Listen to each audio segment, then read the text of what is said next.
Dia akan menjelaskan kata ini tidak benar, ini dimasukkan oleh musuh-musuh Islam, hadis palsu. Karena ulama itu sekalian, ahli hadis itu bukan cuma tahu satu hadis bahwa ini adalah hadis palsu. Mereka satu kata saja yang dimasukkan ke dalam hadis atau satu huruf mungkin mereka tahu. Sama dengan Al-Quran. Al-Quran kan dijaga. Al-Quran dijaga oleh Allah dan hadis pun dijaga. Maka tidak ada satu kata pun yang dimasukkan kecuali pasti ada imam ahli hadis mengetahuinya. Abdullah bin Mubarak pernah ditanya, apa yang kita lakukan dengan banyak hadis-hadis yang palsu? Beliau mengatakan, ya isyulahal jaharillah. Tenang saja, ada imam-imam ahli hadis yang akan menerangkan kepalsuan hadis tersebut. Dan inilah makna firman Allah, inna nahnu nazzalna dzikra wa inna lahu lahafidun. Kami yang menurunkan az-zikr dan kami pula lah yang menjaganya. Dan kita sudah pernah sebutkan pendapat yang rajih, ayat ini adalah jaminan bahwa Al-Quran dan As-Sunnah bersama-sama dijamin oleh Allah Subhanahu wa taala. Allah yang menjaganya. Nah, sekarang hal yang paling penting, ya mungkin kalau ilmunya ya sulitlah kita menyamainya, ya, atau mungkin tidak bisa kita lagi menyamainya. Tapi mari kita coba mengambil teladan dari sifat akhlak dan ibadah beliau.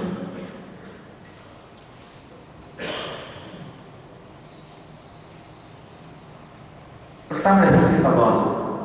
Imam yang besar ini adalah seorang imam yang terkenal sebagai seorang yang rendah hati, tawadhu. Imam Abdullah bin Mubarak seorang ulama besar yang terkenal dengan sikap tawadhunya. Inilah sikapnya Nabi kita yang tercinta Rasulullah SAW. Manusia yang paling mulia di sisi Allah, pemimpin manusia di dunia dan di akhirat, tapi dia adalah seorang manusia yang paling tawadhu. Imam Abdullah bin Mubarak pernah ditanya ketika beliau berada di Mekah di Masjidil Haram. Beliau ditanya tentang satu masalah. Beliau tidak mau menjawab. Apa alasannya? Beliau mengatakan, orang seperti saya tidak pantas berfatwa di Masjidil Haram. Padahal orang tahu bahwa beliau imamnya kaum muslimin di zaman itu. Beliau juga pernah berkata, aku mencintai orang soleh padahal aku tidak termasuk dari mereka, dan aku membenci orang jahat padahal aku lebih buruk dari mereka. Ya. Ini perkataan yang mirip dengan perkataan siapa? Imam Syafi'i. Ternyata sebelum Imam Syafi'i mengatakan perkataan uhibbus sholihina wa lastu minhum, saya cinta kepada orang soleh dan saya bukan dari mereka, ternyata sebelum beliau Abdullah bin Mubarak sudah mengatakan perkataan yang sama. Ya, bahkan mungkin Imam Syafi'i mengikuti Abdullah bin Mubarak. Karena Imam Syafi'i itu belakangan, ya, beliau lahir tahun 150 Hijriah dan wafat tahun 204 Hijriah. Sedangkan Imam Abdullah bin Mubarak wafat tahun 181 Hijriah dan lahir tahun 118. Jadi kemungkinan Imam Syafi'i mengambil perkataan ini dari Abdullah bin Mubarak. Jadi beliau mengatakan, saya cinta orang soleh kalau saya bukan termasuk dari orang soleh. Yang padahal kalau beliau bukan orang soleh, siapa lagi orang yang bisa dikatakan sebagai orang soleh? Kedermawanan beliau. Beliau seorang imam yang terkenal sebagai imam yang kaya raya. Tapi kekayaannya bukan untuk dibangga-banggakan, kekayaannya pun untuk digunakan infak fi sabilillah. Beliau setiap tahunnya mengkhususkan 100.000 dirham untuk dialokasikan kepada ahli ibadah, ahli zuhud dan para penuntut ilmu. Jadi dia donaturnya, ya, para ulama, para ahli ibadah, ahli zuhud. Karena biasanya mereka-mereka ini tidak punya waktu cukup untuk belajar, untuk cari nafkah, ataupun kalau dia berdagang banyak yang tidak berhasil. Ya. Maka Abdullah bin Mubarak seorang imam sekaligus seorang yang kaya raya. Ya. Beliau mendapatkan keutamaan seperti keutamaan yang pernah didapatkan oleh sebagian sahabat yang kaya raya dan ahli ibadah. Beliau mengatakan kepada Fudail bin Iyad ini sudah kita sebutkan tadi, ahli ibadah. Beliau mengatakan, seandainya bukan karena kamu dan teman-temanmu, maka aku tidak perlu berdagang. Saya berdagang ini, berusaha, berbisnis, bukan untuk saya nikmati kekayaan saya, cuma untuk membiayai kalian-kalian ini, para penuntut ilmu, para ahli ibadah dan ahli zuhud. Alangkah bahagianya kaum muslimin jika banyaknya imam-imam yang seperti ini.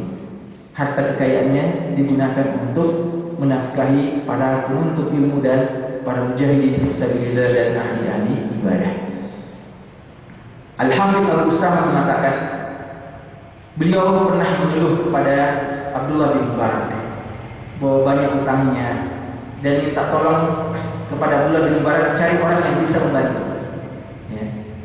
Jadi Abu Sama tidak bilang tolong bantu saya, tapi beliau bilang tolong carikan kalau ada orang kaya yang bisa membantu saya melunasi utang.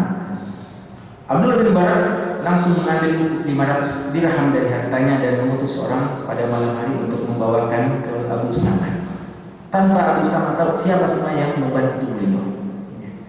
Jadi sedekah beliau ini bukan cuma sekedar sedekah, tapi sedekah yang paling afdal. Karena sedekah yang paling afdal adalah sedekah sir, yang sedekah yang dilakukan secara rahasia, yang digambarkan oleh Rasulullah SAW, hatta la ta'lama shimaluhu ma tunfiqu yaminuhu, sampai tangan kirinya tidak tahu apa yang dikeluarkan oleh tangan kanannya, karena begitu ikhlasnya. Ada dua lagi kisah kedermawanan beliau yang saya tidak sebutkan di sini. Pertama, kisah seorang anak muda yang rajin ikut majelis Abdullah bin Mubarak di Tarsus.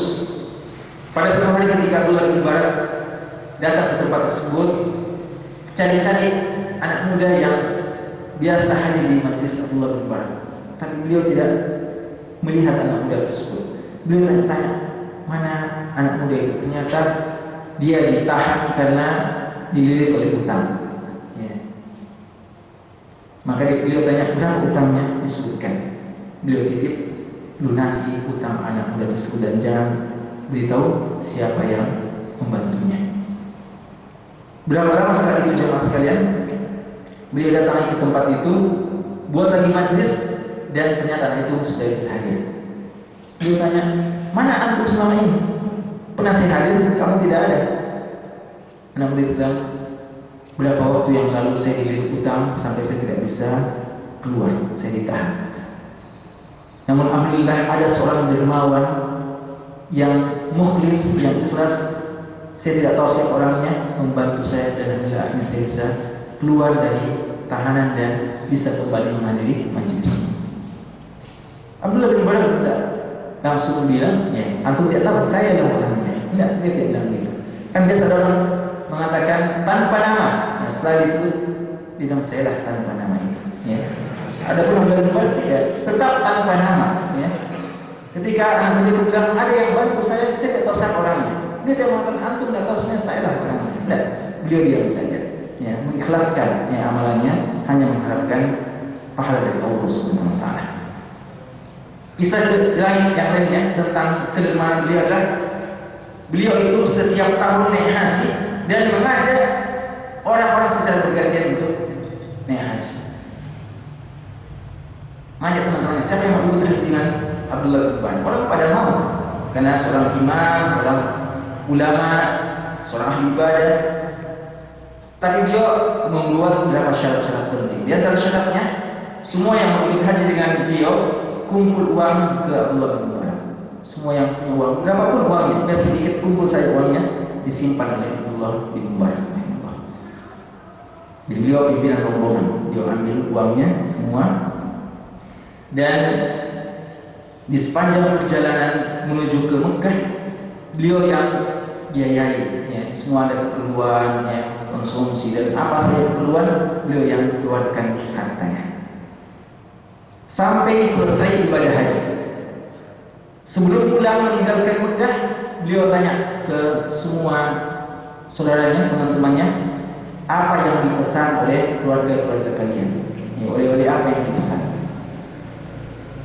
Masing-masing ada yang bilang ini, ada yang bilang itu, semuanya diberikan. Ya. Pulang lagi, di perjalanan keadaan yang utuh, dibantu lagi oleh Abdullah bin Mubarak.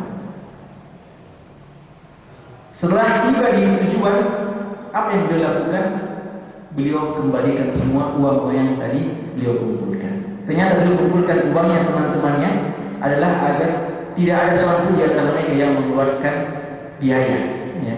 Karena seandainya tidak diambil uang, mungkin mereka akan mengeluarkan biaya selama perjalanan. Begitu kedermawanan Abdullah bin Mubarak rahimahullah ta'ala. Ahli ibadah dan takwa. Beliau seorang ahli ibadah dan takwa. Beliau seorang ulama yang terkenal banyak melaksanakan sholat dan puasa, senantiasa melaksanakan ibadah siang dan malam. Jarang didapatkan seorang yang seperti beliau dalam persoalan ibadah.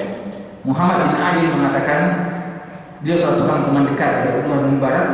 Beliau mengatakan bahwa beliau ya sholat lain pada saat safar dan keinginan beliau agar ibadah yang bertanya tidak oleh siapapun. Bagaimana itu? Muhammad bin Ali menceritakan, Abdullah bin Mubarak sewaktu tiba di tempat tujuan, ya, dan lihat teman-temannya sudah lelah, capek, beliau mengatakan kita sudah waktunya untuk beristirahat. Beliau senang, ya, seolah-olah beristirahat tidur, dan akhirnya juga temannya sudah tidur. Di waktu yang seperti itu beliau manfaatkan bangun dan beribadah. Ya. Tapi ada sebagian temannya yang buka mata sedikit, ternyata melihat Abdullah bin Mubarak sholat. Ya. Ini mengingatkan kita tentang kisah Syekh bin Baz rahimahullah ta'ala. Syekh bin Baz juga begitu. Ya, ceritakan bahwa Syekh bin Baz itu pernah bersama dengan murid-muridnya, bersama para ulama, pergi melalui perjalanan. Setelah capek, ya, dan waktunya kita istirahat. Ya, murid-murid bilang, ya, kita ini sudah lelah. Tapi setelah para muridnya tidur, ternyata beliau justru bangun. Ya. Jadi beliau sengaja bilang begitu agar mereka tidur dan beliau bisa menikmati ibadah kepada Allah Subhanahu wa taala. Rahimahullah taala. Qasim bin Muhammad, ya ini kalau sekalian satu kisah yang sangat mulia, menunjukkan bagaimana sebenarnya Abdullah bin Mubarak ini. Kami pernah mengadakan safar bersama Abdullah bin Mubarak. Jadi ini rombongan para ulama semua. Qasim bin Muhammad ini selama perjalanan beliau mencoba bertanya-tanya dalam hati, sebenarnya apa kelebihan Abdullah bin Mubarak? Kenapa beliau lebih terkenal daripada kami? Kalau beliau sholat, kami juga sholat. Artinya ini sholat sunnah, ya. Kalau beliau puasa, kami juga puasa. Kalau beliau berjihad, kami juga berjihad. Kalau beliau haji, maka kami juga haji. Tapi kenapa beliau yang lebih terkenal? Maka suatu malam saudara sekalian dalam perjalanan menuju ke Syam, kami makan malam di sebuah rumah. Lalu tiba-tiba lampu padam, artinya lampu minyak. Ya, siraj bahasa Arabnya. Lampu minyak tiba-tiba padam.